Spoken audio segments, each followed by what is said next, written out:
Good afternoon. Сегодня разбираем синонимы прилагательного difficult. Let's get started.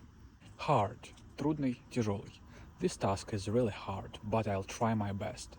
Это задание действительно сложное, но я постараюсь изо всех сил. Challenging – сложный, требующий усилий, но интересный.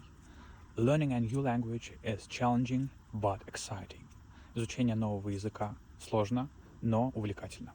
Tough – жесткий, непростой, требующий усилий.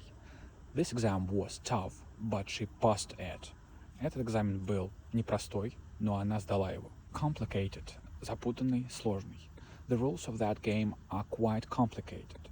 Правила той игры довольно запутанные. Tricky – непростой, хитрый. The question was tricky, so many students got it wrong. Вопрос был непростой, поэтому многие студенты ошиблись. Subscribe and improve your English with Eustace. Bye-bye.